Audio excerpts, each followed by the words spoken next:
이번 주는 지난주에 그 PD 레이팅을 하는 모델을 어떻게 구성을 하느냐, 이제 그 방법을 봤었는데요.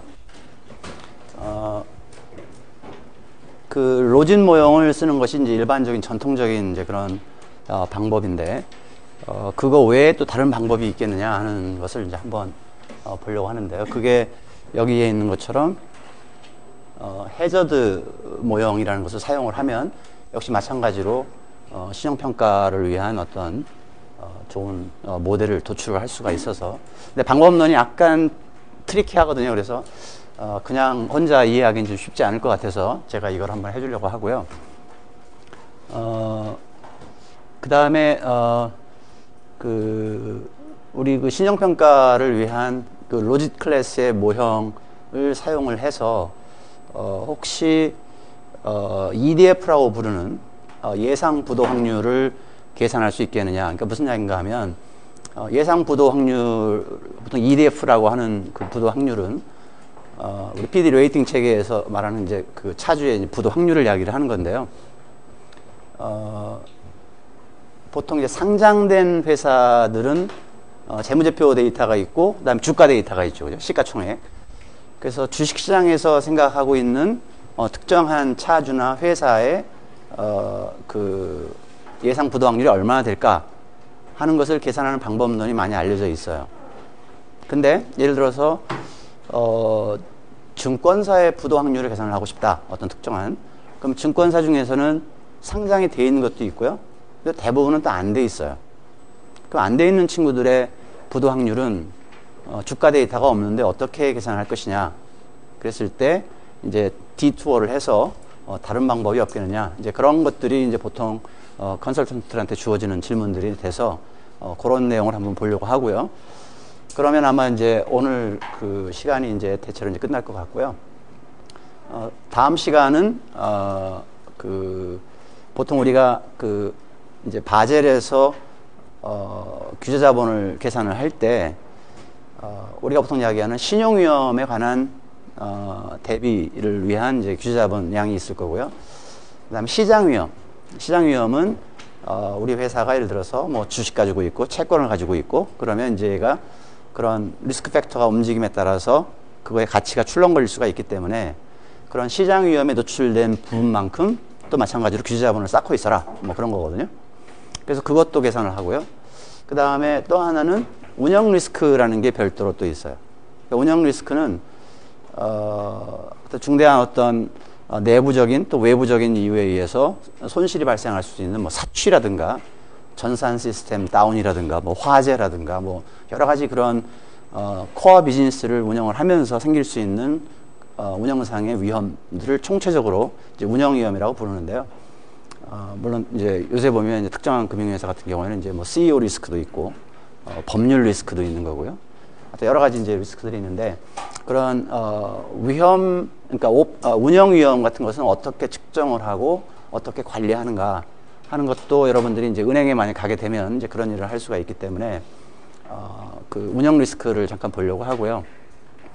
그 다음에 이제 우리가 아주 굉장히 티피컬한 퀘스천인데 쉽게 또 답을 못하는 것들이 또 여러 가지가 있어요. 그러니까 우리가 스탁 어널리시스를 할 때 전에 무슨 이야기가 있었냐면 적정 주가가 얼마가 돼야 되냐. 그래서 그 적정한 것보다 낮으면 올라갈 것으로 생각을 하는 거고요. 그렇지 않으면 떨어질 거로 생각을 하는 거죠, 그죠?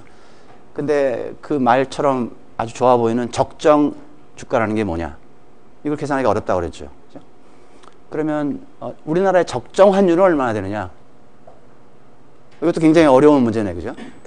그래서 지금 적정 환율이 어느 정도까지 되도록 외환 정책을 해야 수출이라든가 이런 것들이 쉽게 가겠냐?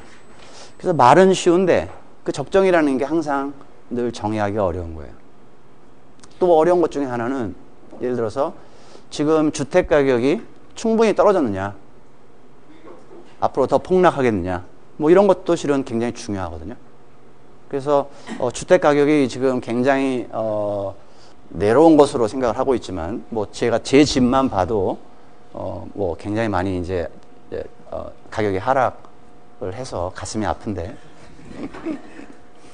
여러분 세대는 더 살 수 있는 여력이 생겨서 좋을 것 같지만 여러분의 소득도 잘 안 올라가니까 그것도 이제 문제예요, 그죠? 예. 그래서 적정한 주택 가격이 어딜까? 그거에 따라서 이제 지금 기준금리를 더 낮출까? 뭐 이제 올려야 되지 않겠느냐? 뭐 이런 이야기 할 수 있는 거잖아요, 그죠? 적정이라는 개념들에 대해서 여러 컨설턴트한테 늘 물어보는 게 그거예요. 내년에 주가가 얼마가 되겠냐? 제가 어떻게 알아요? 근데 그건 답이 아니라고 그랬죠, 그죠? 그래서 어떻게든 그 하우징 버블이라는 게 있다고 하면 한번 계산을 해보자. 뭐 이런 것들도 있을 수 있겠어요, 그죠?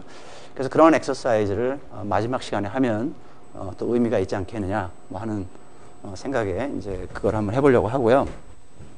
그래서 먼저 순서대로 이제 해저드 레이트 모형인데, 해저드 레이트는 여기 이제 보는 것처럼 이제 뭐 트라바, 제로 뭐 이런 이제 오서들이 이제 컨트리뷰션을 많이 한 건데요. 그 위험률을 정의를 하면서 이제 신용평가 모형 쪽으로 접근을 하는 거예요. 근데 이 어프로치는 우리가 지난 시간에 배웠던 그 일반적인 로진 모형에 의한 전통적인 방법에 비해서 장점이 하나가 있는데요. 이 모형을 추정을 하면 바이 프로덕트로 부도 상관계수라는 것을 계산할 수가 있어요. 그러니까 내가 지금 차주 A, 현대차하고 그 다음에 하이닉스하고 이렇게 있는데 이 두 차주가 동시에 부도가 날 확률이 얼마나 될까? 이런 것들을 생각을 해봐야 될 거예요, 그죠? 그래야 나중에 이제 내가 실은 우리 회사가 손실이 얼마가 될까 하는 손실 분포를 시뮬레이션을 할 때 일정한 상관계수를 생각을 해야 되겠죠, 그죠? 예, 그런 의미에서 그런 것들을 계산할 수 있는 이제 장점이 있는 모델인데요. 위험률은 이렇게 정의가 됩니다. 지금 현재 시점이 T고요. 타오 A라는 게 A라는 차주가 있는데 돈을 빌리는 사람이에요. A라는 차주가 지금 현재 시점은 서바이벌 하고 있는데 아주 작은 미래, 그러니까 T에서 T 플러스 델타라는 짧은 시간 동안에 순간적으로 이 사람이 부도가 날 확률이에요. 그죠? probability, 확률. 이 A라는 차주의 부도 시점이 이 사이에서 발생할 확률이에요. 그리고 얘를 무한히 작게 한 개념이거든요. 그래서 이제 그런 개념인데, 여기 보면 이제 만약에 이제 데이터가 이렇게 연속이 아니라 디스크리트하다. 데이터가 이렇게 디스크리트하다고 하면 T 시점에서 차주 A의 조건부 부도 확률, 즉 디폴트 프로바빌리티는 위험 과정 얘를 해저드 레이트 얘를 사용을 해서 이거에 기간을 곱해준다 이거거든요. 그러니까 무슨 이야기냐면 델타가 예를 들어서 여러분이 가지고 있는 데이터가 지금 월별 데이터가 되면 월별 데이터는 델타가 12분의 1이거든요. 연으로 표시를 하는 거니까요. 그래서 다시 보면 이제 이렇게 되는 거니까요. 즉 램다 A는 특정한 차주가 순간적으로 부도할 확률을 연율로 표시한 값이다. 이렇게 해석을 하면 되겠습니다. 그래서 여기 보는 것처럼 이게 타임 t가 있기 때문에 이제 t 시점마다 그걸 계산할 수 있다는 거예요. 이론적으로는 t 시점만.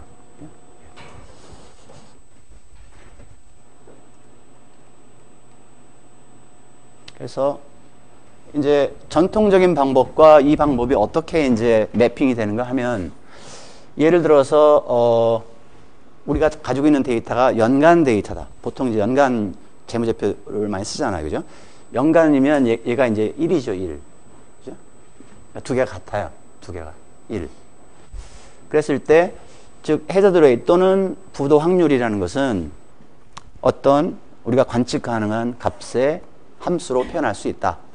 근데 그거와의 관계가 특별히 이제 이런 식으로 되어 있는 이런 모델을 우리가 로진 모형이라고 부른다고 얘기를 했죠, 그죠? 예.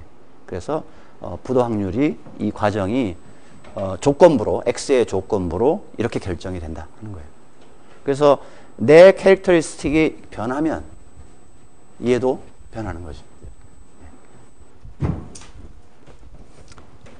그러면 이제 추정을 하려고 그러면 여러분들이 이제 로진 모형에서는 로진 모형의 우도 함수를 세웠었죠, 그죠? 이것도 마찬가지로 이 모델에 맞는 우도 함수를 세워서 우리가 관심 있는 파라미터 이제 얘를 추정을 하려고 해요. 얘를 추정을 해요. 추정을 하면 그 다음에 이제 그러면 이제 이 값이 주어진 파라미터 하에서 얘가 계산이 되니까 전하고 똑같은 이야기가 되는 거거든요. 근데 그 똑같은 이야기지만 이제 얘는 이제 구체적으로 우리가 만약에 데이터가 만 10년치가 쌓였다. 그럼 연별로 하더라도 연도별로 이 해저드 레이트를 계산할 수가 있다는 거예요. 그래서 해저드 레이트가 이렇게 막 위험 높아가는 친구가 있고 또 하나 높아가는 친구가 있으면 얘가 동시에 부도가는 확률이 높겠죠. 그죠? 또 서로 이렇게 가면 얘들 둘을 섞어놔도 뭐 동시에 부도가는 확률이 크지는 않을 거예요. 그죠? 그러니까 그런 것들을 볼 수 있는 장점이 있는 모델이라는 거예요.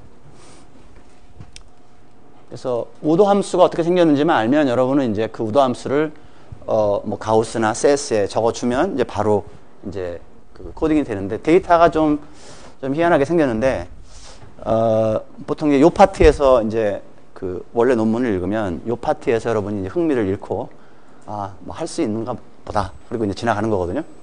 근데 조금만 참으면 금방 볼 수가 있어요. 우리 데이터는 어떻게 생겼냐면 이를테면 2000년 결산월 그다음 매년 결산월의 데이터가 연별로 있다고 생각해요. 아까 말한 것처럼 이제 월별 데이터가 있으면 월별 데이터 사용할 수는 있지만 일단 연도를 생각을 하고요. 근데 여기는 지금 일단 예시는 월로 예시를 했어요. 그래서 T0는 어떤 특정 차주 A의 데이터가 관측이 되기 시작하는 시점이다. 이거예요. 그러면 내 샘플 기간이 10년인데 어떤 친구는 여기서부터 관측이 되기도 하고 어떤 친구는 처음부터 관측이 되기도 하고요. 그죠? 뭐 하겠죠. 어떤 친구들은 근데 가다가 부도가 날 수도 있고 10년 내내 서바이브해서 아주 끝까지 서바이브한 친구들이 있을 거예요. 그죠? 그런 데이터가 섞여 있는 건데 그래서 그거를 이제 구분하기 위해서 처음 데이터가 관측된 시점이 T0고 그다음에 모든 데이터의 종료 시점은 어쨌든 여기서 끝난다. 예를 들어서 표본기간 종료 시점을 T0로 했고요. TA는 A의 데이터가 최종 관측된 시점이거든요. 그러니까 끝까지 관측되면 여기까지 관측이 될 거고요. 이때 시작해서 이때까지 보는 거고 만약에 얘가 부도 시점이 이거 전에 일어나면 그죠? 그 시점 이후는 데이터가 없을 거예요. 그죠? 그래서 시작점, 끝점, 데이터가 관측되는 년 또는 월, 그 다음에 특정 차주의 부도 시점, 그 다음에 이제 YA는 이제 데이터가 관측된 시점들을 그냥 일반적으로 이야기하는데 이제 차주 A의 데이터가 관측되는 시점이 있다고 그랬죠, 그죠? 그러다가 마지막으로 부도가 나면 이제 거기서 끝난다는 거죠. 그죠? 그래서 그 다음에 이제 마지막으로 있는 게 이제 이런 거예요. 부도시 1의 값을 갖는 지시 변수다. 또는 정수 과정이다. NAT. 그래서 만약에 특정 차주에 관측되는 시점이 부도가 난 시점이면 얘는 1을 가질 거고요. 이 값은. 그 다음에 그냥 데이터가 관측이 되고 아무 부도일이 아니면 얘는 그런 그러니까 YA가 그런 값을 가지면 이제 0인 거예요. 그래서 어떤 차주는 0, 0, 0, 0, 0, 0 오다가 1. 여기서 이제 문을 닫은 거죠. 그래서 그런 거고요. 정수 과정인 NA는 보통 이제 우리가 통계학에서 하는 뭐 칵스 프로세스를 따른다. 뭐 하는 뭐 그런 거고요. 그래서 데이터가 이렇게 생겼습니다. 데이터가 샘플 이제 T 시점이 이제 이렇게 2007년 1월, 2월, 3월 이렇게 쭉 가고 여기가 이제 샘플이 끝나는 때라고 하면 TA가 데이터가 있다는 이야기는 이때 망했다는 거거든요. 이때. 그래서 얘는 데이터가 쭉 생성되고 여기까지 관측이 됐는데 0, 0, 0, 0, 1 이렇게 끝난 거죠. 그죠? 그리고 또 하나는 이제 이 차주 B 같은 경우에는 얘는 지금 0, 0, 0, 0, 0, 0 이거니까요. 이제 센서가 된 거예요. 이 뒤에 부도가 날지 모르지만 어쨌든 현재까지 서바이브 한 거죠. 그죠? 예. 이런 식으로 모든 데이터를 이제 정리를 하는 거예요. 그러니까 이런 거는 이제 코딩을 할 때 이제 좀 지저분하겠죠. 그죠? 따져봐야 되니까 계속. 근데 그래 봤자 뭐 여러분들이 if 스테이트먼트를 몇 개만 걸면 이런 데이터를 쉽게 처리를 할 수가 있습니다. 그래서 최후 추정을 하기 위해서는 YA 시점에서 관측된 정수 과정 얘가 있는데 아까 NA는 0, 0, 0, 0 또는 뭐 1 뭐 그런 거라고 그랬었죠. 그죠? 그거의 우도 함수는 이제 이렇게 생겼다는 거거든요.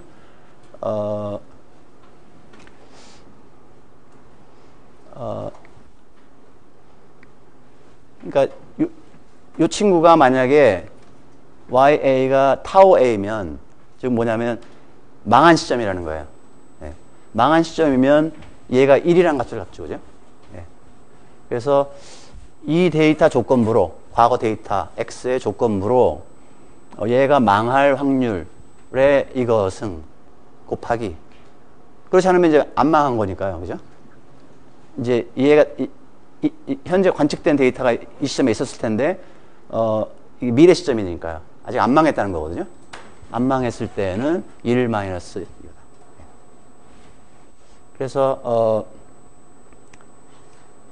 그래서 아까 얘기한 것처럼 이제 NA라는 게 이제 0, 0, 0, 0, 0 가다 1 이렇게 될 수가 있는 거기 때문에 0, 0, 0, 0 갈 때는 얘가 1, 1, 1, 1, 1이고요. 그죠? 그 관측치들은 0으로 가면 얘가 없어지고 이제 얘가 1이 되겠죠. 그렇게 생긴 우도 함수고요.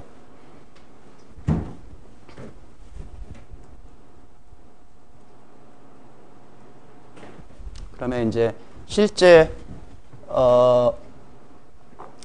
이제 부도 확률이라는 게 이제 얘가 실제로 이제 이 시점에 이제 망할 확률은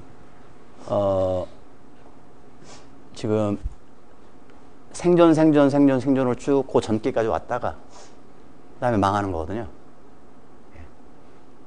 그래서 요거 이제 곱하기 꼴로 지금 되어 있는 거고요. 그래서 우리 부도 확률의 아까 로지스틱 함수로 설정한 것이 이제 요거로 들어가는 거죠.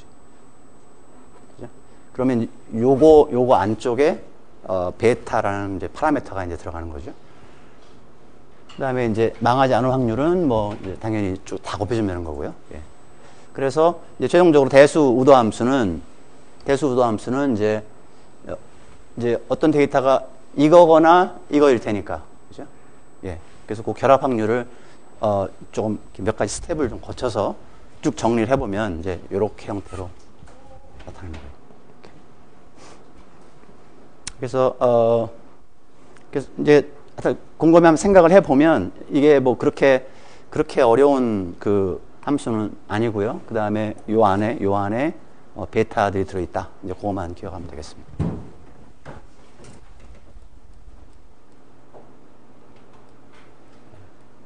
그래서 특정 차주뿐만이 아니라 이제 여러 명이 있을 테니까요. 그죠?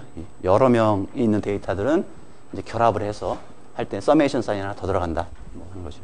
요 밑에 A라는 이야기는 A, B, C, D 차주들 쭉에 대해서 저걸 다 한다는 거죠.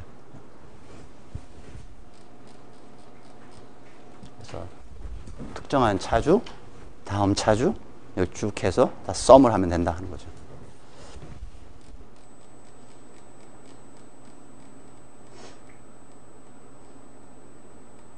그래서 보통 이제 그 X라는 변수, 즉 조건부 데이터들은 보통 이렇게 합니다. 예를 들어서 내가 죽어도 내가 월별로 이걸 구성을 해야 되겠다. 그러면 금융회사들은 월별로 보통 감독당국에 이제 재무제표를 약식으로 보고를 하거든요.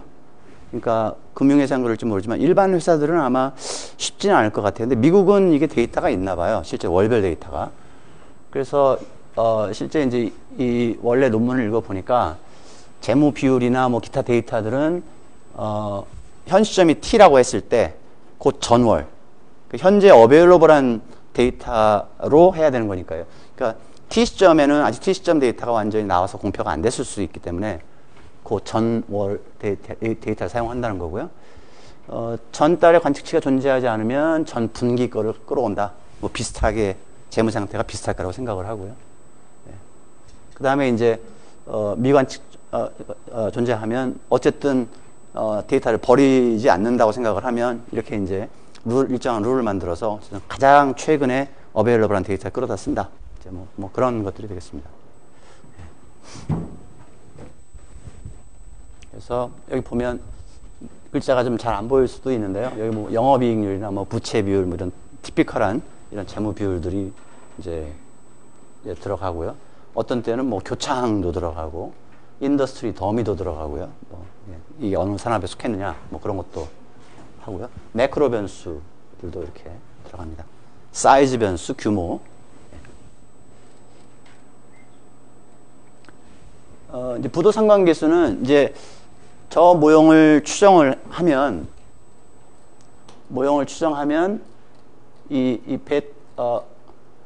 여기 PT 요 안에 이제 특정 시점에 어베일러블한 T 시점에 어베일러블한 X 값을 집어넣어주면 이제 T 시점에 PAT 이 시리즈 또는 램다 T가 이제 계산이 될 텐데 그거로 직접 두 시리즈를 코릴레이션을 구하는 게 아니고요. 이거는 진짜 수학을 잘하는 사람들이 하는 건데요.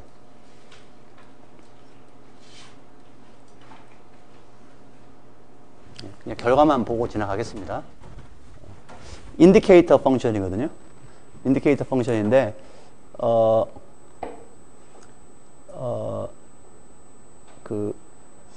이제 얘가 이제 부도가 나면 1이고요. 아니면 0인 그런 과정인데 그 이벤트 사이의 코릴레이션이 얼마나 될까를 계산할 수가 있다는 거예요, 실제로. 그래서 아마 여러분들 그 금융 퀀트 이론이 내년에 개설된다고 말씀을 드렸는데 그게 컨티뉴어스 타임 그 스타키스틱 캘큘러스 뭐 이런 거 배우는 그 시간인데요.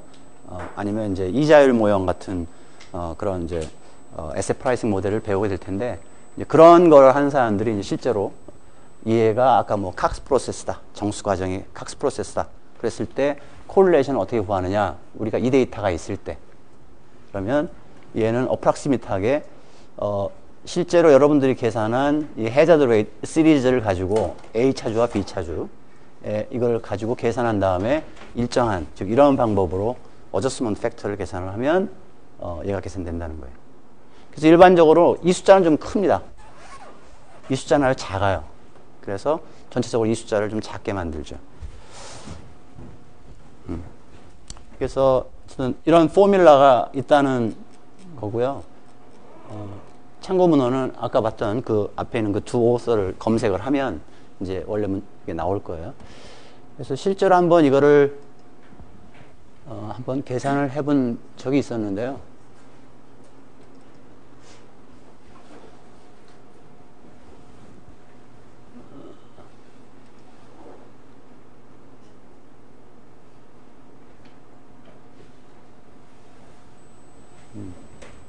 어떤 특정 은행에서 한번 계산을 해봤어요.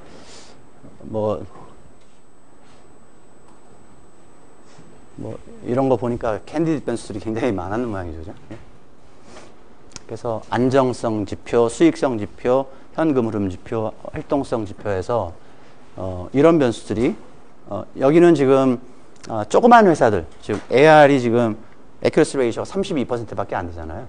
그래서 거의 뭐 아주 작은 비외감 중소기업, 조그만 회사들 그런 쪽인 것 같고요. 예. 그래서 이 정도 나오는 모델인데 보면 예, 아주 늠름하게 유의적인 변수들이 잡혀 나옵니다. 예. 근데 보면 해저드 레인 모형이 추정 결과인데 로스 커브 매핑 방법을 사용했다고 그랬잖아요. 그거는 임피리컬 오츠라는 것을 계산을 해서 임피리컬 오츠하고 X하고 이제 이렇게 그림을 그리면 이제 뭐 이런 관계가 있다.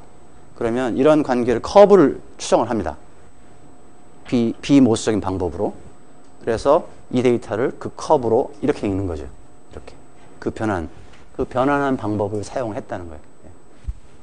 그래서 이거를 하기 전에는 이 방법을 하기 전에는 이 accuracy ratio가 이 특정한 프로젝트 같은 경우에는 한 24, 뭐 이 정도 나왔었는데요. 그래서 감독 당국의 입장에서 보면 억셉터블한 모델이 안 되는 거죠. 근데 이제 저렇게 이제 비모스적으로 이제 트랜스포메이션을 해서 사용을 했더니 좀 더 많은 변수가 잡히고요. 그 다음에 얘도 30대로 올라와서 이제 억셉터블한 쪽에 왔다 하는 거고요. 그 비외감에 있는 그 조그만 회사라고 하더라도 또 일반적인 그냥 조그만 회사들도 있을 수 있는데, 특별히 예를 들어서 뭐 제조업 분류를 좀 그 내부적인 기준에 의해서 제조업을 똑같은 제조업이라고 하더라도 제조업 1, 2로 구분을 하고, 또 건설업이 또 이게 희한하거든요. 건설업은 어떤 건설 프로젝트 딱 시작이 되면 갑자기 이 사람들이 돈이 많다가 또 어느 날 또 갑자기 완전히 또 드레인이 돼가지고, 건설업이 이게 롤러코스터가 심하거든요. 그래서 그거를 캡처를 실제로 해줘야 되는 건지, 근데 이 숫자도 크잖아요, 이게. 그 더미가 건설업이냐, 그러면 일반적으로 부도율이 높아진다는 거예요, 이게. 하여튼 그런 뜻으로 해석이 되는데요. 서비스업. 그 상수항 대비로 이렇게 된 거 보니까, 보통은 이제 이게 상수항인데, 제조업이면, 그러니까 건설업이면 이거 플러스 이거 한 값만큼 상수가 이렇게 올라가는 이제 그런 효과가 있다는 거죠. 서비스업은 이거에다 요거 더한 거고요. 이제 이 경우에는 이제 이 카테고리에 있는 친구들은 뭐 특별히 이런 특기사항이 없다 하는 거고.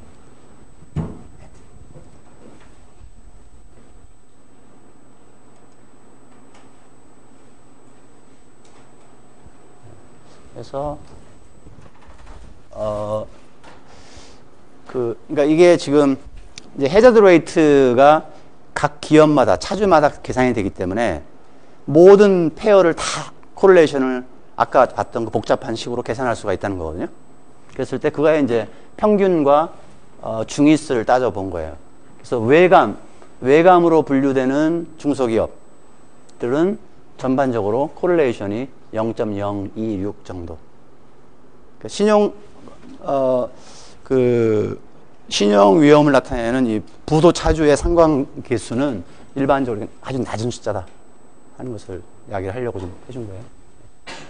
그래서 이 방법을 쓰지 않으면 저게 숫자가 어떤 값일지 잘 이제 모른다, 이제 그런 거고요. 이제 비회감 1이라는 게, 이제 여기는 이제 그 외부 감사 보고서가 들어가야 되는 기업들이고요. 감사 보고서가 필요 없는, 리퀘어 안 하는 기업들 중에서 이제 작은 거, 아주 작은 거, 이제 이렇게 나눴거든요. 그랬을 때, 이제 이 숫자는 크게 많이 차이가 안 나는 이제 그런 모양이죠. 네.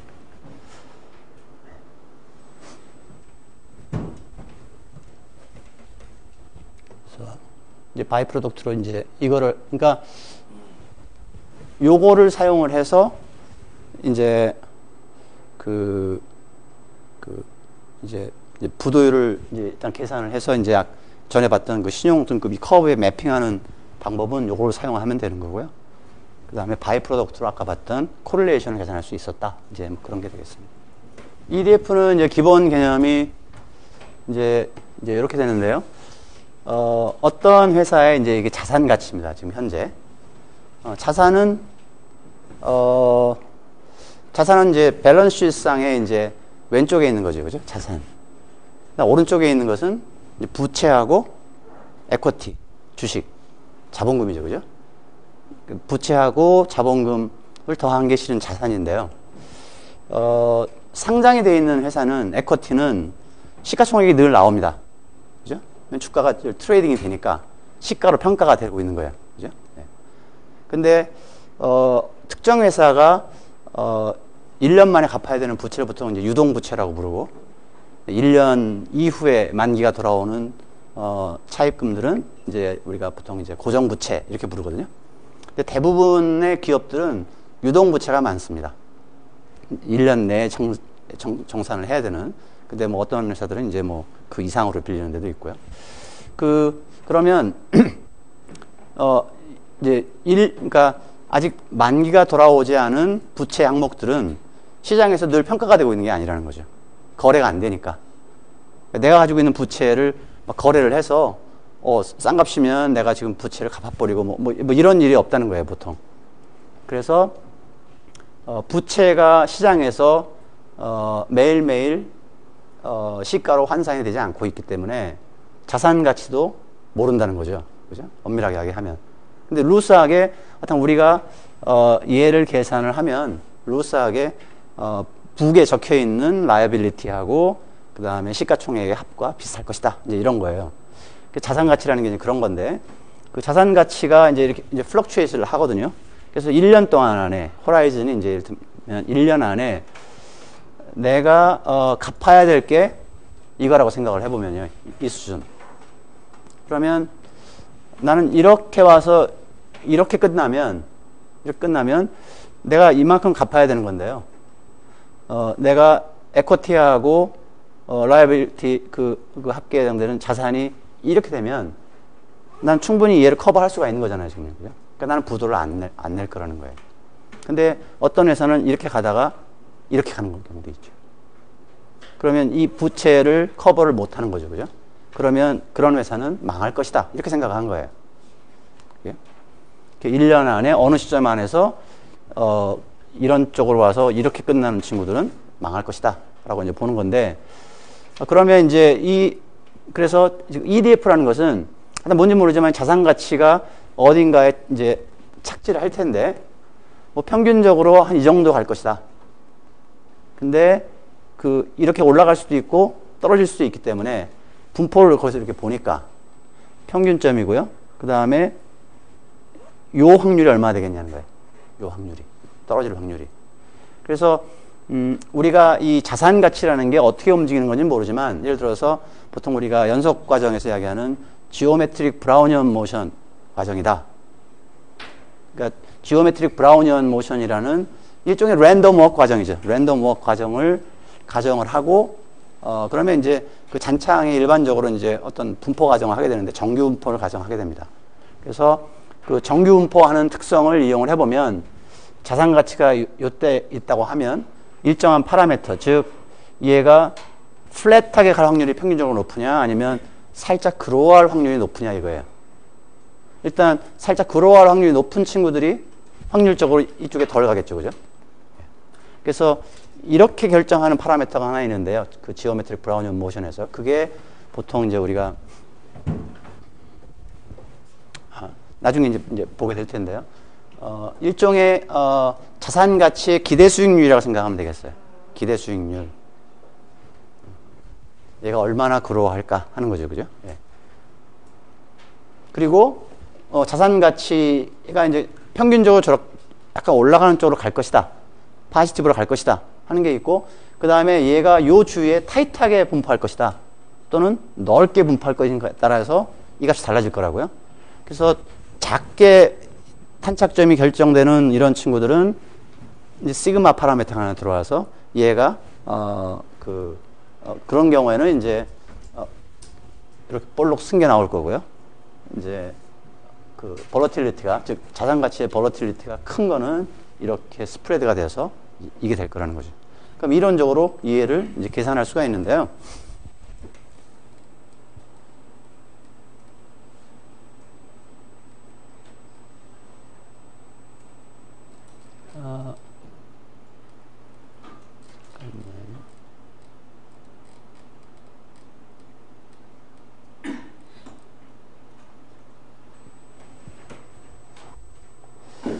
그 지오메트릭 브라우니언 모션이라는 것을 가정을 하면 얘가 특정 시점에 이제 어떤 값이 있다고 했을 때 값이 있고 얘가 이제 1년 후에 어떤 값일 것인가 하는 것은 이 과정을 결정짓는 이거의 아까 이 방향을 정하는 뮤라는 기대 수익률 파라미터하고 언서튼티에 해당되는 자산의 볼러틸리티 파라미터가 필요하다는 거예요.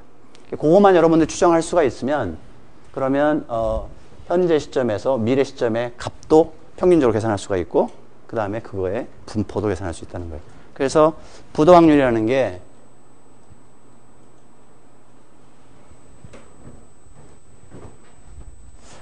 이렇게 계산된다는 거거든요. 표준정규 분포의 누적 밀도 함수고요. 좀 아까 얘기했던 자산 가치의 변동성 시그마 A, 그 다음에 자산 가치의 기대 수익률 뮤. X가 아까 부도점. 내가 갚아야 될 거 있죠. 단기 부채. 그 다음에 얘가 지금 현 시점에서의 value of asset, 자산 가치. 그래서 얘는 재무제표에서 나오는 숫자고요. hopefully 얘는 추정을 했으면 좋겠고, 얘는 미관측이에요. 그래서 얘도 계산을 해봤으면 좋겠어요. 그래서 이렇게 계산하면 된다는 것이 어쨌든 뭐 이론을 해보면 계산, 그러니까 아까 이 분포의 밑에 쪽 꼬리 검은색 칠한 부분을 이렇게 계산할 수 있다고 했는데, 문제는 얘만 볼 수가 있고요. 얘도 모르고 얘도 모르고 얘도 모르는 거예요. 그래서 이제 어떻게 그러면 이걸 할 것이냐.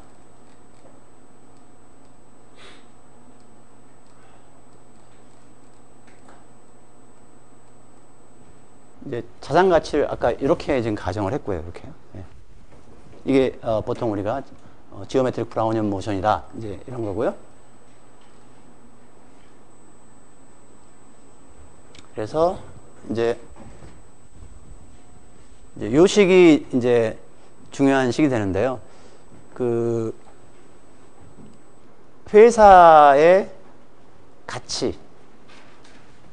그러니까 여기 value of equity거든요. 이건 시가총액에 해당되는 개념입니다. 시가총액. 시가총액이 어떻게 결정이 되느냐? 일종의 이게 옵션이라고 본 거예요. 그래서 내가 우리 회사가 자산 가치가 부도점보다 떨어질 것 같지 않으면 존속해서 가는 거고요. 그렇지 않으면 행사를 해버리는 거예요. 회사를 망하게 하는 거죠. 그죠? 그래서 정확하게 이게 콜옵션, 블랙쇼스의 콜옵션의 모양하고 똑같다는 거예요. 그래서 그 포뮬라입니다, 이게. 네. 보통 우리가 옵션 가격, 콜, 뭐, 풋, 이거는 뭐 이렇게 썼잖아요. 그 모양이 정확하게 같습니다. 거기에서 D1, D2는 뭐 이렇게 계산이 된다 하는 거예요. 그러면 얘는 주식 총 발행 수에다가 현재 시가를 현재 주가를 곱해주면 이제 시가총액이 나오죠, 그죠? 시가총액은 계산할 수가 이제 데이터로 있는데, 아직도 보니까 얘가 미지수고요, 얘도 미지수고요, 그죠? 물론 여기 보니까 다행히도 여기는 뭐 무위험이자율 이렇게 들어갔는데, 이렇게. 그래서 그러니까 기본적으로 관측이 얘도 안 되고 얘도 안 되는 그런 경우에 식 하나 가지고 추정할 수가 없다는 거죠. 식 하나 가지고. 그래서 얘를 일단 뭐 미분을 한번 해서 조금 트위스트를 해보면 그 시가총액 데이터 시계열이 있다고 했을 때 시가총액의 데이터를 가지고 계산한 표준편차, 그 시리즈 가지고 계산한 표준편차하고 우리가 관심 있는 이 시그마 A라는 거하고 앞에 식을 한번 미분을 해보면 이런 관계가 또 나올 수 있다는 거예요. 이렇게. 그래서 얘는 데이터 가지고 계산할 수 있는 거니까요. 그래서 우리가 시그마 A하고 VA가 지금 미지수인데 그 두 식을 비선형 연립방정식으로 딱 풀면 딱 계산되게 되겠죠. 이쿠에이션 두 개에 two unknown이니까 계산을 바로 할 수가 있다는 거예요.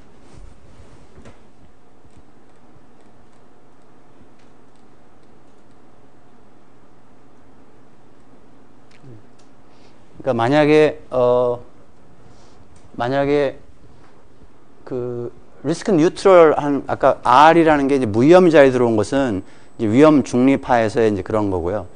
위험 중립하에서 이 회사가 망할 확률을 계산한 거하고요. 실제로 우리가 피지컬한 이런 부도 확률하고는 좀 개념이 다르겠죠, 그죠? 예. 그래서 우리가 실제로 관심 있는 것은 R이 들어간 그런 부도율이 아니라 뮤가 들어가 있는 것을 하고 싶어요. 그래서 뮤를 우리 회사의 자산 가치가 시계열이 있다고 했을 때 어느 평균적인 성장률로 증가하겠느냐, 이걸 좀 이야기를 하고 싶은데 잘 모르겠죠, 그죠? 근데 우리가 알고 있는 것은 예를 들어서 캐펜 같은 건 알 수 있어요. 캐펜. 우리 회사가 예를 들어서 부채가 0이다. 삼성전자입니다. 그러면 삼성전자는 자산하고 자기 에코티하고 같은 건가요? 그러면? 그러니까 부채가 없는 회사는 대부분의 자산의 베리에이션이 어디서 나오겠어요? 주식 가치가 변한 것이 나올 거 아니에요. 그죠? 예.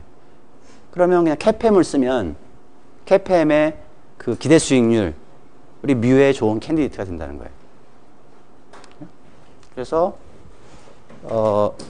근데 일반적으로 이제 그 데트가 있으니까요.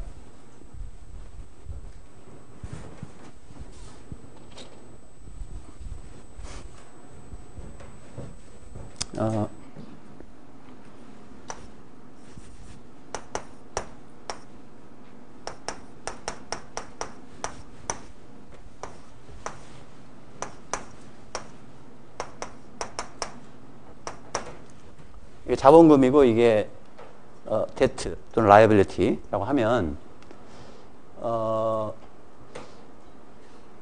CAPM에서 계산한 기대 수익률 에다가 요거의 비중만큼 곱해주고요. 더하기 적절한 것을 데트를 설명할 수 있는 것을 하면 좋겠네, 그죠? 그래서 뭐 회사채를 내가 만약에 발행한다고 했을 때 데트를 할 때 어느 정도 금리에 빌릴 것이냐. 그래서 시중은행의 뭐 대출금리 곱하기 요 웨이트. 그래서 그걸 가지고 얘를 사용하는 게 한 방법이 되겠죠, 그죠? 네. 그래서 이제 전통적인 방법이 이제 이렇게 해서 뮤를 계산하고 아까 봤던 두 개씩을 풀어서 VA하고 시그마 A를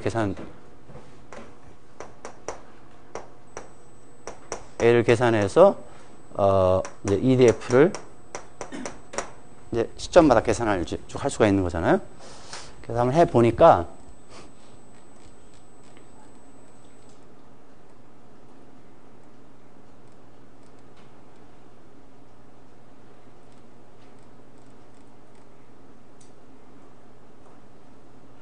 그래서 월별 데이터를 사용을 해서 이제 4개 은행, 주요 은행에 대해서 한번 계산을 해본 거거든요. 윈도우는 이제 변동성 윈도우가 3년, 뭐 CAPM 윈도우 4년 이렇게 나왔죠. 그러니까 저거는 시가총액의 변동성, 그러니까 시그마 E, 에쿼티, 시그마 E를 계산할 때 과거 3년치 월별 데이터를 가지고 시그마를 계산했다 하는 거고요. 그 다음에 CAPM 윈도우 4년은 요거를 계산을 할 때 4년짜리. 예. 왜 4년이냐? 그거는 뭐 매직 넘버죠, 그죠? 예. 보통 5년 정도 할 수도 있고, 뭐 3년 가지고 할 수도 있고, 뭐 할 수도 있고요. 그래서 이제 이 컨비네이션을 조금씩 바꿔보면, 뭐 이제 그림이 이제 막 흔들릴 텐데, 저게 너무 많이 이렇게 움직인다 그러면 이제 어느 윈도우가 적절한지를 여러분들이 디펜드를 할 수 있도록 이제 해야 될 것이고요. 이렇게 바꿔도 그렇게 크게 차이가 나지 않는다. 그러면 이제 뭐 어느 쪽을 해도 좀 덜 악용을 하겠죠. 네. 그래서 그 4개 은행을 해 보니까 예, 이렇게 나왔네요. 이게 베이시스 포인트거든요. 베이시스 포인트. 그래서 100 얘가 이제 1% 부도 확률이에요. 그죠? 은행이 1% 부도 확률이다 그러면 난리가 나는 거예요. 예. 그래서 보면 다 바닥을 기고 있습니다. 예. 여기가 아마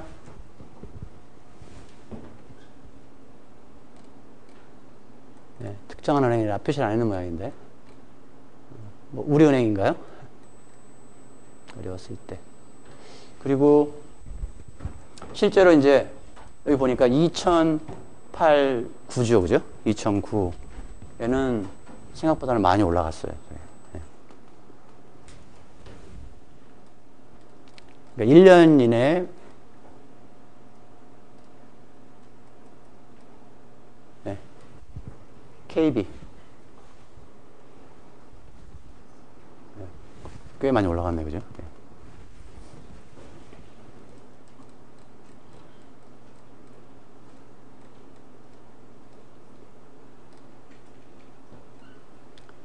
그래서 이제 얘가 KB고요. 얘가 신한은행이거든요. 예. 주가는 아마 10,000원 정도 차이 날걸요, 지금. 예. 다 이유가 있는 거예요.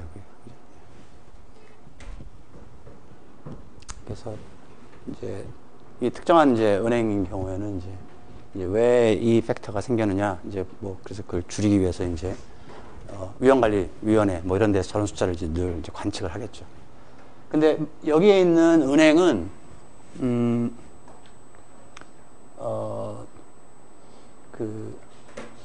그러니까 보통 그러니까 우리가 보통 이 예상 부도 확률을 적용하는 그런 대상은 일반적인 제조업들입니다. 기업들.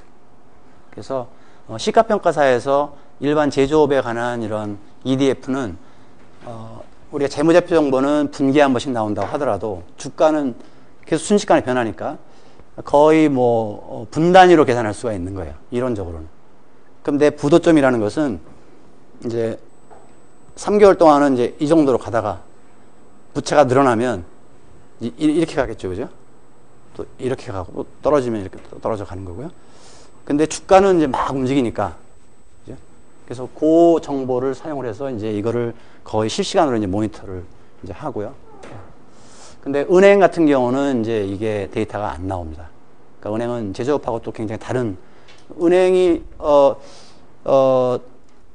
그 지주 회장이 딱 그 자기 은행을 딱 보고 있다가 내 밸류 오브 에셋이 부도점 밑으로 떨어지는 것 같으네.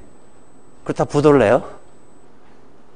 이게 규제산업이고 공적인 성격이 있는 기관이기 때문에 일반적으로 그렇게 안 하는 거잖아요. 그래서 정부도 개입을 하고, 그죠? 뭐 베일아웃도 하고. 왜냐하면 너무 이제 커져가지고 그걸 감내하기가 어려우니까요. 그래서 일반적으로 생각하는 회사가 왜 망할까? 밸류 오브 에셋이라는 컨셉트가 있는데 걔가 부도점 밑으로 내려가면 부도를 낸다 하는 거하고는 맞지가 않는다는 거예요. 예. 하지만 은행이 이제 커버를 못할 정도의 그런 어떤 부채라는, 그러니까 갚아야 될 부채라는 개념이 적절하게만 세워지면 은행도 why not 뭐 계산할 수는 있다 하는 거죠.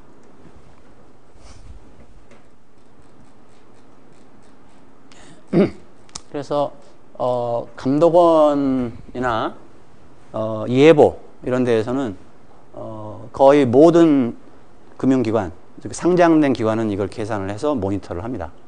그리고 무역보험공사 이런 데에서도 이제 어디 보증을 쓰는 거잖아요. 수출한 거에 대한 뭐 이런 거에 대한 수출이나 수입과 관련된 보증을 하는 거기 때문에 돈을 빌려간 차주의 신용등급이 어떻게 되는지, 국제적인 신용등급이, 그 다음에 EDF가 가능하면 EDF가 어떻게 변하는지, 이거를 모니터를 하는 게 실은 위험관리 부서의 할 일이라는 거죠. 그래서 어떤 시그널이 오면 얘가 지금 납득이 되느냐, 해석이 되느냐, 뭐 해서 안 되면 바로 이제 회수를 이제 고려를 해야 되는 이제 그런 것들이니까요. 이게 굉장히 중요하게 활용이 되고 있어요. 근데 문제는 이거를 계산을 못하는 회사는 어떻게 할 건가 하는 거예요. 계산을 못하는 건. 그래서 우리 컨설턴트들한테는 항상 안 되는 걸 물어본다 그랬잖아요. 그래서 안 되는 걸 어떻게 하는지를 한번 최근에 한번 보여드릴게요. 이것도 올려놓은 데이터인데요.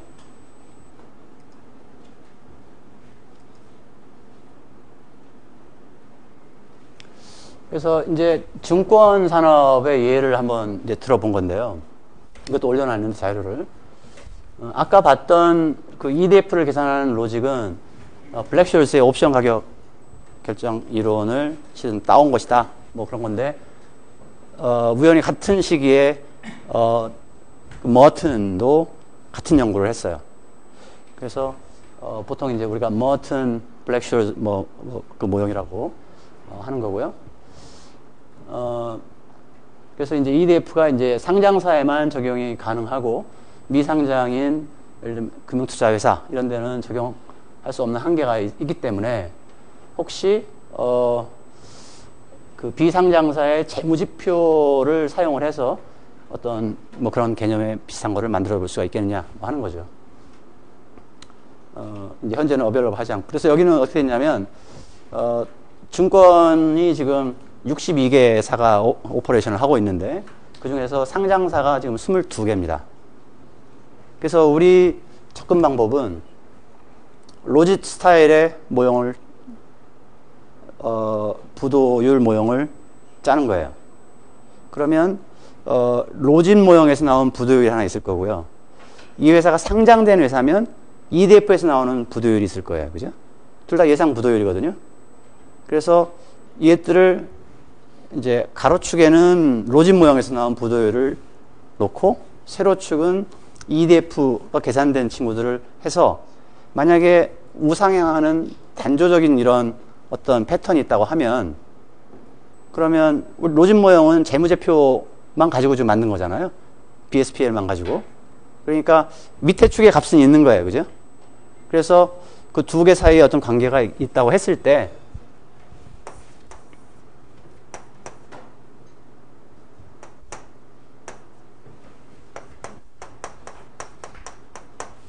어떤 I번째 기업의 EDF하고 이게 이런 관계가 있고 뭐 이렇게 있어서 예를 들어서 이렇게 생겼다. 그러면 로짓 모형을 사용한 거 가지고 얘를 집어넣어서 이렇게 읽자. 이거거든요. 네. 실제로 이제 우리 무디스 KMV라는 이제 회사에서 얘를 미국에서는 서비스를 하는 대표적인 회사고 한국도 이제 그쪽하고 제휴로 이제 이걸 하고 있는데요. 우리 같은 경우에는 이제 22개니까요. 샘플을 잡아가지고 과거에 어떤 특정한 증권회사가 예를 들어서 결산월이 예를 들면 12월이다 그러면 12월에 부도율이 여기 있었을 수 있고 이렇게 왔다 갔다 했겠죠. 그죠? 그때 상응하는 이 값이 있을 거고요. 또 B라는 회사도 이렇게 해서 있을 거예요. 그죠? 상장된 회사들은 이 값도 있고 하니까 이게 되니까 어쨌든 그 데이터를 가지고 나머지 안 된 친구들을 매핑하겠다는 건데 그게 일반적인 제조업도 마찬가지일 거 아니에요. 일반적인 제조업 너무 작아서 부도율이 계산이 안 되고 있어요. 그러니까 스몰 컴퍼니들. 스몰 컴퍼니들을 그러면 우리가 WB 밑에 뭐 아주 그냥 허접한 회사지만 대출을 하기 위해서 얘가 부도율이 얼마인지를 어사인을 해야 되겠는데 그럼 어떻게 계산하겠냐? 그래서 조금 전에 이야기한 이 방법으로 이제 했다는 거예요. 그래서 리스크 캘크라는 그 엔진이 있는데 말 그대로 이제 리스크를 캘큘레이션 하는 건데 특히 이 소기업들에 대한 EDF를 재무제표 데이터만 가지고 계산하는 방법이다 하는 거예요. 그래서 이제 재무제표 데이터라는 게 뭐 이런 것들이죠, 그죠? 예. 그러니까 우리가 전에 봤던 PD 레이팅 체계를 구성할 때 로짓 모형을 만드는 그거라고 생각하시면 되겠어요. 그래서 데이터는 전부 62개 증권사 데이터를 다 사용을 해서 뭐 이런 여러 변수들을 이제 밸리데이션을 해서 간다는 거고요.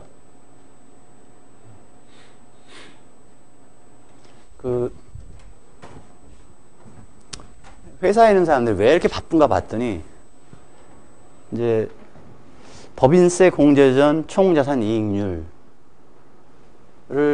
계산해서 어디에 보고를 하든가 줘야 돼요.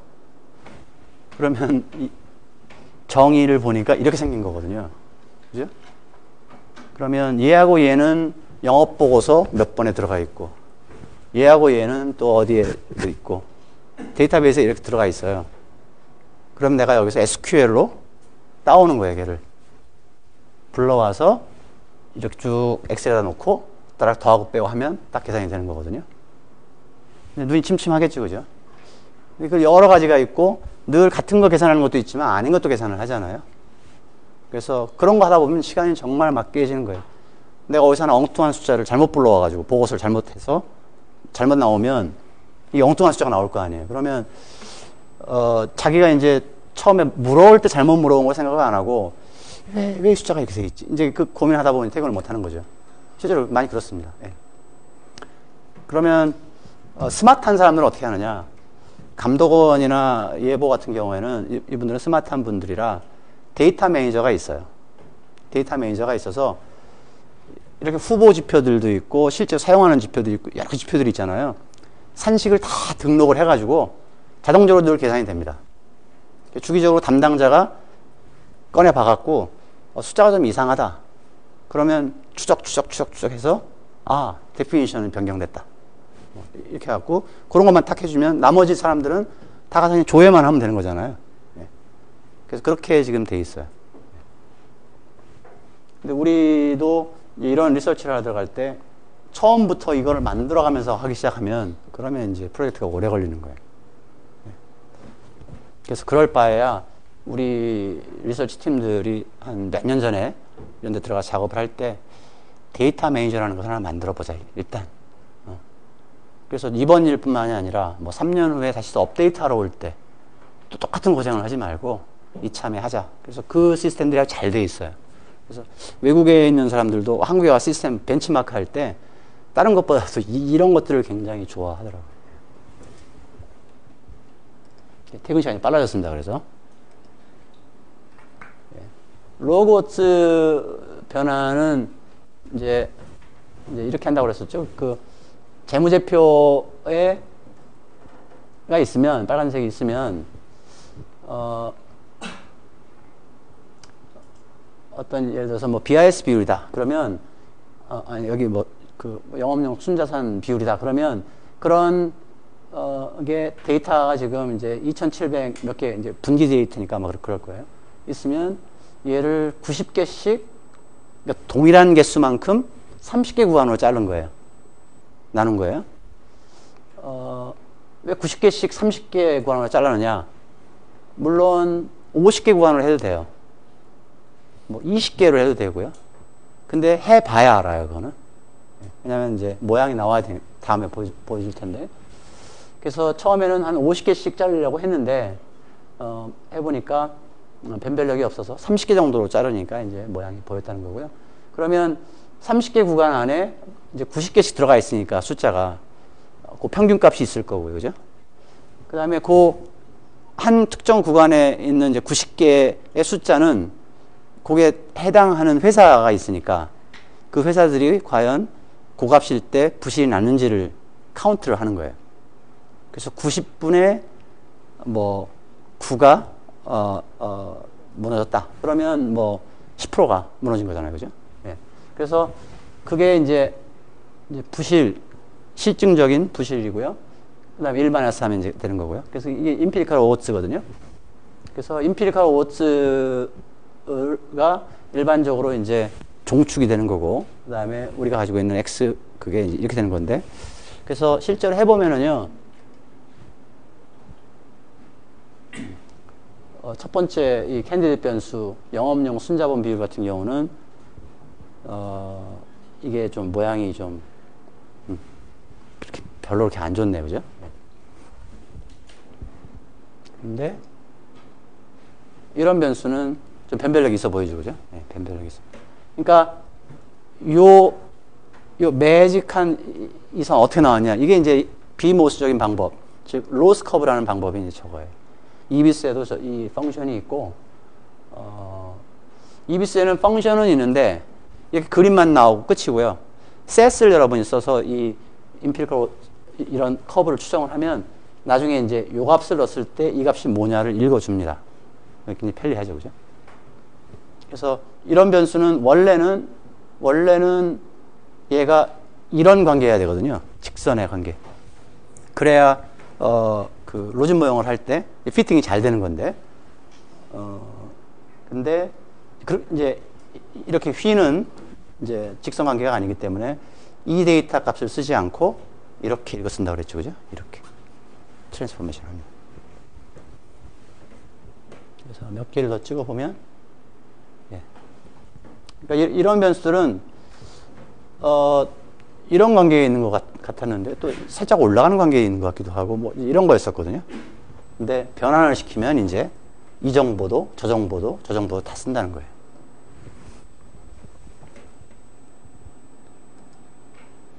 예. 보고서 분량 늘리기 굉장히 좋겠죠. 그죠? 예. 변수가 뭐 100개니까 100페이지는 넘어갈 수 있습니다. 근데 실제로 여러분들이 비주얼하게 쭉 아웃풋을 내면서 이걸 봐야 돼요. 보면 맨 앞에 거보다는 이런 변수들이 훨씬 더 모양이 나아 보이잖아요. 그죠? 이제 그런 게 자꾸 이제 경험이 쌓이면 그 다음에는 이제 보지 않아도 대체로 성장성에서는 이런 변수들이 좋은 거고, 뭐 이제 감이 이제 생기겠죠. 근데 어디로 갔던 제일 중요한 메시지는 이게 단조 증가, 단조 감소하는 그 모양이 아니라 일반적으로 이렇게 휘었다는 거예요. 가장 애매한 케이스가 이런 거라고 그랬죠. V자. 어디까지는 위험을 떨어뜨리다가 어디까지는 또 매출 증가 같은 게 그렇잖아요.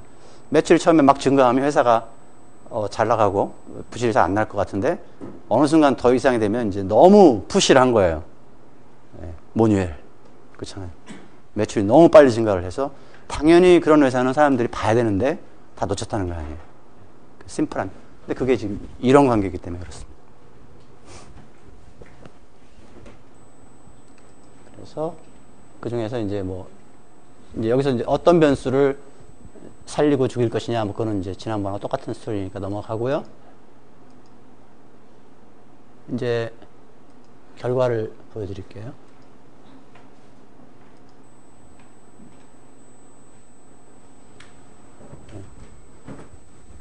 아웃풋이 어디서 나온 것 같아요?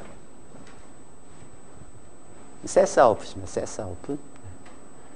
근데 실은 이제 이렇게 보여주는 슬라이드는 되게 무성의한 슬라이드입니다. 그러니까 임원들한테 보고를 할 때 이렇게 하면 그래서 어쩌라고. 네. 키스크가 뭐야? 네. 그럴 거 아니야 당연히. 네. 키스크지 뭐 우리가 보기에는요. 네. 그래서 그렇게 보여주면 안 되는 거고요. 실제로는 이제 표현할 수 있는 말이 있으면 변수명이 다 있을 거 아니에요. 그죠? 캐피탈 에드쿼시 쪽에 어닝스 측면에, 수익성 측면에, 리퀴디티 측면에 이제 그런 변수들인데 그런 이름 바꿔줘야 되고요. 그 다음에 뭐 추정치. 편리하게 해서. 예. 근데 어쨌든 이렇게 많이 잡힙니다. 근데 저렇게 변환을 안 시키면 어떻게 된다고 그랬죠? 두세 개밖에 안 잡혀요. 두세 개.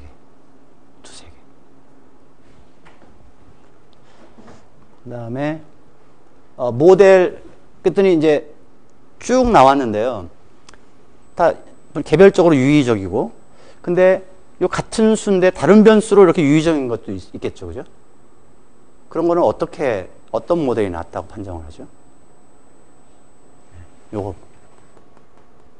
모델을, 경쟁 모델들을 쭉 줄을 세워가지고, 얘면 얘 또는 슈얼츠 같은 둘 중에 잡아가지고, 얘를 최소화시키는 모델을 택하는데요. 근데 그것도 맞는 이야기긴 한데 어쨌든 얘가 작으면 아주 작더라도 그러니까 602.127 의미는 없지만 작은 거잖아요. 근데 이 변수 셋은 아주 다를 수가 있어요. 그러면 이제 현업을 하는 사람들하고 이제 디스커션을 해야 되는 거죠. 어느 것이 좀 더 센서블한 사람들이 이해하기 쉬운 변수냐 뭐 이런 것들을 따져가지고 모형을 최종적으로 선택을 하게 됩니다.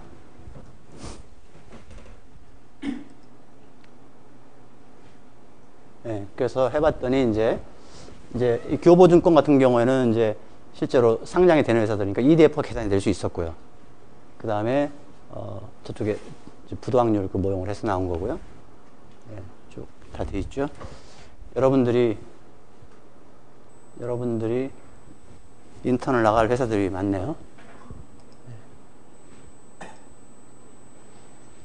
그래서 이제 여러분들 이제 선배들이 대학원생들이 이제 이런 걸 계산을 했어요. 그리고 나서 이제 과연 이런 방법을 활용할 수 있다, 없다를 이야기해야 되잖아요. 그리고는 그림이 이제 이렇게 나왔어요. 이제 여기서부터는 이제 여러분 이제 컨설턴트의 영역이거든요. 이제 그래서 여러분이 이거를 파지티브하게 보느냐, 네거티브하게 보느냐, 이제 이거거든요. 그래서 여기가 보니까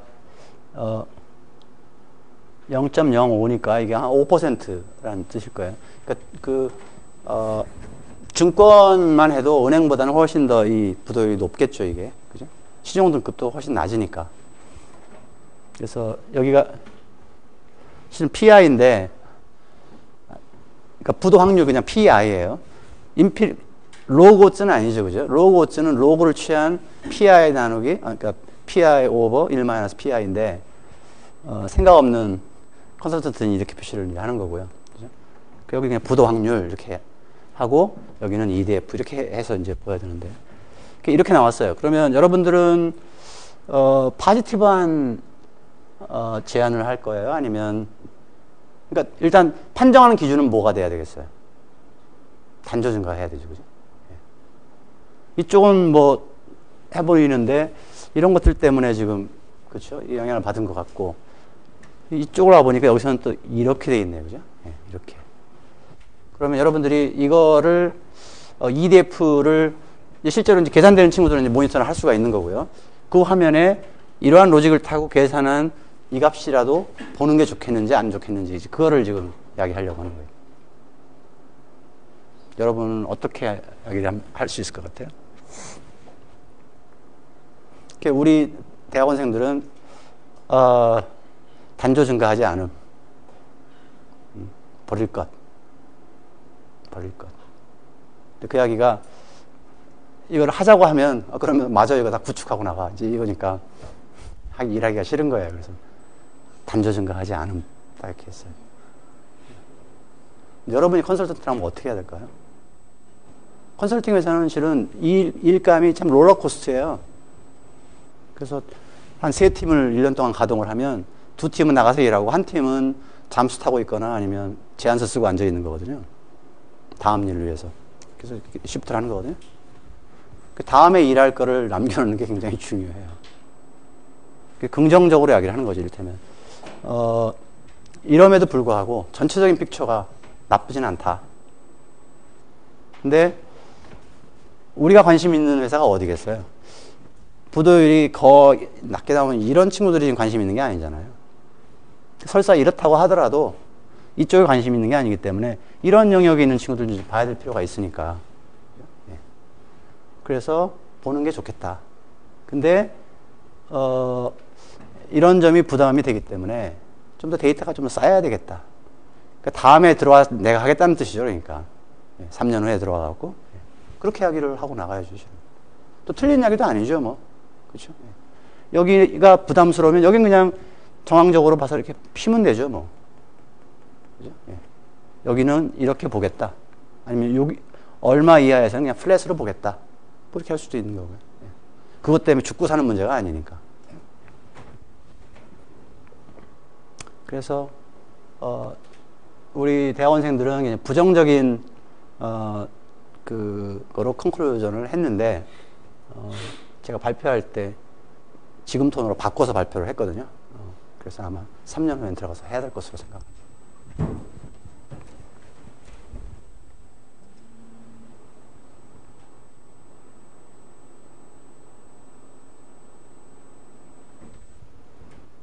어느 정도 유의미한 양의 관계를 발견했다.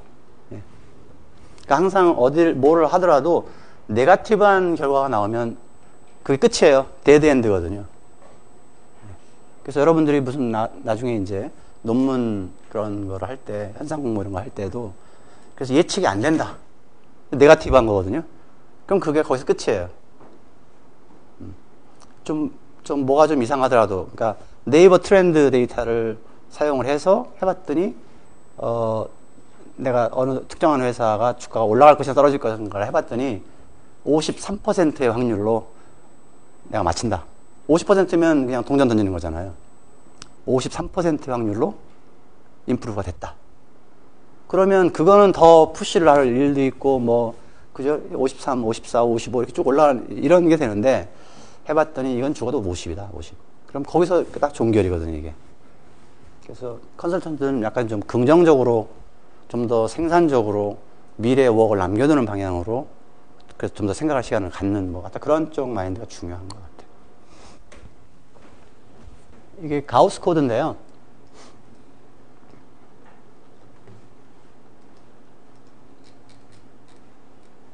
대략 분량으로 보면, 저 초록색은 카멘트예요. 이 정도거든요, 분량이. 네, 얘를 런을 시키면 여기서 뭔가 돌아가고 있죠, 그죠?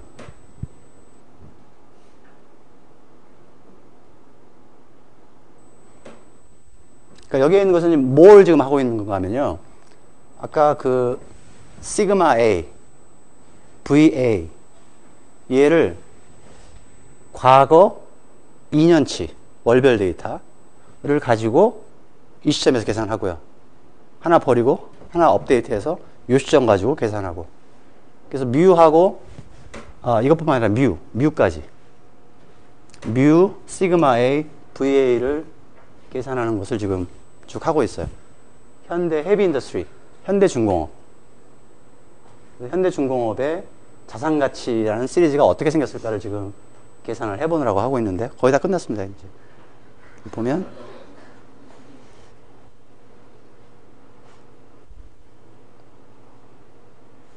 예. 현대중공업의 자산가치가 이렇게. 그러면 똑같은 중공업, 삼성중공업도 있고 뭐 어디죠? 저기 그러니까 뭐 두산중공업도 있잖아요. 그러면 그런 회사들의 자산가치를 이렇게 계산을 해서 이것들의 코릴레이션이 어떤지 이런 것도 보고, 그래서 코릴레이션이 아주 높다. 그러면 두 회사를 그러니까 내 포트폴리오에 같이 넣으면 별로 재미가 없겠다. 뭐 그런 것도 해볼 수가 있고요, 그죠? 네. 그리고 어떤 회사가 이제 아까 그 시리즈가 매 시점마다 뮤하고 시그마 A를 추정할 수 있다고 그랬잖아요.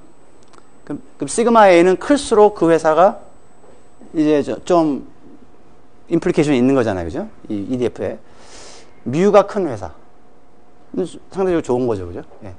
어떤 회사 가다가 보니까 뮤가 마이너스로 꺾어지기 시작했다. 그건 안 좋은 시그널인 거잖아요. 예. 그러니까 그런 것들을 실제로 여러분들이 잘 다룰 수 있으면 여러분 시스템 만들어가지고 여러분들이 관심 있는 몇 개만 할 수 있는 거고요. 그러니까 이걸 해봤더니 의미가 있다. 그러면 이걸 이제 자동화 시키는 게 보통 IT 작업이 되는 거예요. 그래서 데이터베이스에 물어서 자동화 시켜놓으면 나는 아웃풋이 나오면 내가 활용할 방법을 알고 있으니까 내가 그래서 관심 있는 회사들의 뮤를 쭉 모니터를 할 수도 있고요, 그죠? 예. 그러니까 주가를 다른 방향으로 다른 시각으로 볼 수 있는 게 된다는 거잖아요, 이게. 그래서 이 코드를 올려놨으니까요. 여러분들이 보시면 될 것 같고요. 끝내기 전에 마지막 하나만 더 이야기를 하면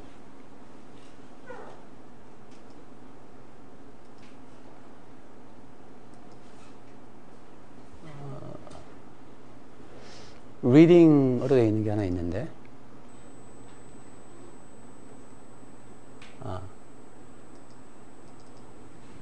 이 페이퍼 르하라는 이분이 쓴 페이퍼인데요. 이제 이거 뮤를 추정하는 방법이라고 그랬잖아요. 그럼 여러분들은 뭘 보면 되냐면 한 중간쯤에 가서 우도 함수를 어떻게 만들었냐, 정의를 했냐, 그 파트를 보고요. 그 다음에 그거를 코드가 어떻게 구현했느냐를 비교해서 보면 이거는 100% 이해를 할 수 있는 거예요. 그래서 나중에 여러분 활용을 해야 될 게 있으면 제 생각에는 지금 본 이 방법을 활용하는 게 더 좋을 것 같고요. 이렇게 되면 이제 여러분 CAPM의 뭐 장점 단점을 다 알고 있으니까, 그죠? 예. 그렇게 하는 것보다 그냥 그 뮤하고 시그마 A를 미지의 파라미터로 놓고 그냥 추정을 해버리는 거예요. 시비 없이. 예. 그래서 이 페이퍼를 벤치마크로 해서 코딩을 한 거라는 걸 하면 되겠고요. 보통 이렇게 새 페이퍼를 받아서 여러분들이 코딩을 실제적으로 하려고 그러면 새 페이퍼를 한 50번만 읽으면 됩니다. 한 50번 정도만 읽으면 돼요. 한번 딱 읽고 코딩할 수 있을 것 같은데 그렇지가 않거든요, 보통. 어떤 때는 주석도, 이런 얘기가 왜 여기 숨어 있지? 예, 그거거든요. 그러니까 코딩하면서 어려웠던 사람은 뭐 혹시나 해서 그냥 본문에 갈 정도는 아니고 누가 코딩한다고 하면 좀 고려해야 되는 그런 것들이 있으면 이제 풋노트로 가는 거거든요. 중요한 것만 다 텍스트로 올라와야 되는 거고요. 예. 근데 몇 가지를 풋노트에 이 사람이 넣어놨는데 급하니까 이제 그건 안 읽고 위에만 읽고 하다가 이런 페이퍼를 읽으면 제일 또 당황스러운 게 기호가 이게 이를테면 지금 현재 시점이 t이고 미래 시점이 캡 t라고 하면 이걸 바꿔 쓴 것 같은 때가 막 나오거든요. 그럼 이걸 타이포로 해석을 해야 될지 와서 그런 것들이 좀 많이 헷갈리거든요. 그러니까 그것을 앞에 문맥에서 살펴보기 위해서 또 읽고 또 읽고 또 읽고 또 읽는 거예요. 그래서 거의 저자가 제가 쓴 것처럼 문장이 읽어질 때쯤 되면 이제 코딩도 이제 완성이 됩니다. 그러니까 남이 한 작업들을 한번 이렇게 같이 이렇게 보면 이제 그런 거 할 때에 그 시간을 많이 이제 줄일 수가 이제 있기 때문에 그런 의미에서 코딩을 제가 별도로 설명하지 않더라도 우도 함수를 제가 다음 시간에 잠깐 보여는 드리겠는데 하더라도 여러분이 한번 가우스를 한번 코드를 한번 돌려보면 좋을 것 같아요. 여기까지 오늘 하고요.